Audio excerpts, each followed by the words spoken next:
6 ستمبر 1965 کی صبح تک کون جانتا تھا کہ تاریخ کے سینے پر جرت اور عظمت کے ناقابل فراموش قصیدے درج ہونے کو ہیں۔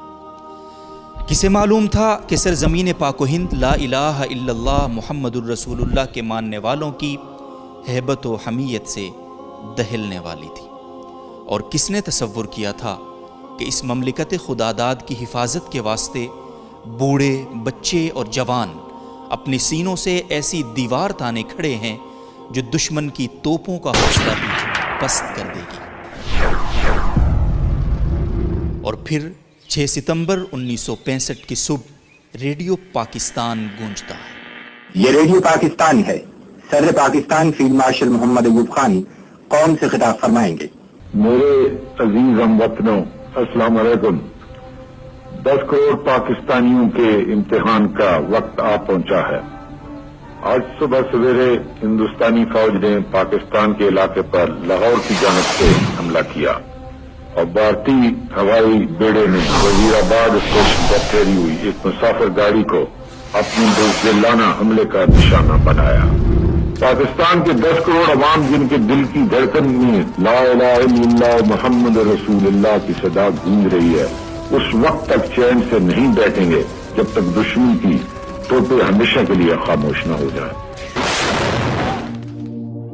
اور اس کے ساتھ ہی وطن عزیز کا بچہ بچہ جذبہ جہاد سے سرشار ہو گیا۔ پاک فضائیہ کے ایم عالم جیسے بہادر اور جانباز پائلٹ نے سرگودھا کے مقام پر ایک ہی منٹ میں بھارت کے 5 ہنٹر جنگی طیاروں کو دھول چٹائی، جو آج بھی ایک عظیم ریکارڈ کے طور پر Guinness Book of World Record میں درج ہے۔ سرگودھا کے ہوائی اڈے کے ارد گرد ہائی ٹینشن وائرز ہیں، ان کی یہ تقریباً 100-200 فیٹ ہوتے ہیں، تو ایک ان میں سے جہاز کلائم کیا، اس کو میں نے میزائل مارا اور مجھے پتہ بھی نہیں لگا کہ وہ کب پائلٹ کاکپٹ سے نکلا۔ جب اس کے قریب سے میں گزرا دیکھا کہ وہ پائلٹ کاکپٹ میں نہیں ہے اور اس کے جہاز کے ارد گرد آگ لگی ہوئی ہے۔ میجر عزیز بھٹی شہید کی قیادت میں پاک فوج کے بہادر جوانوں نے دشمن کے بڑھتے ٹینکوں کے رستے میں اپنے جسموں کی فصیل کھڑی کر دی۔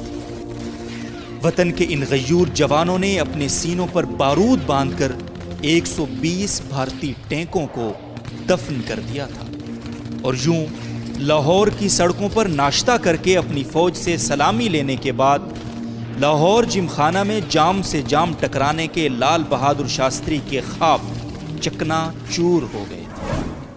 17 روز تک جاری رہنے والی اس جنگ کی گرد بیٹھی تو بھارت اپنے سینکڑوں ٹینکوں اور درجنوں جنگی جہازوں سے محروم ہو چکا تھا۔ اس کے 5000 سے زائد فوجی واصل جہنم ہو چکے تھے اور اس کا غرور دھول چاٹ رہا تھا۔ ہدیارہ سے لے کر کھیمکرن تک، چونڈا سے لے کر ہلواڑے تک، وہگا سے لے کر جام نگر تک، قصور سے لے کر اکھنور تک اور BRB نہر سے لے کر دوارکا کے قلعے تک، ہر طرف پاک فوج کی سرخروئی کے پرچم لہرا رہے تھے۔ اس سنہری تاریخ کا ایک ایک لفظ جو ہمارے شہیدوں کے لہو سے درخشاں ہے، یہ عظیم دن ہمیں شہیدوں کی قربانیوں، غازیوں کی جرت اور اپنے اجداد کی وفاؤں کی یاد دلاتا ہے۔ اس مٹی کا ایک ایک ذرہ ان شہیدوں کے خون کے ایک ایک قطرے کا مقروض ہے، جن آزاد فضاؤں میں آج ہم سانس لے رہے ہیں۔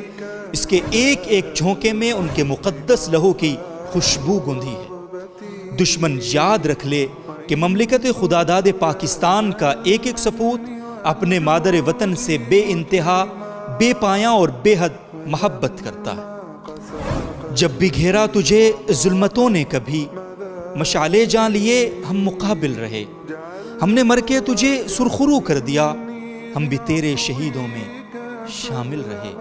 پاکستان زندہ باد، پاک فوج پائندہ باد۔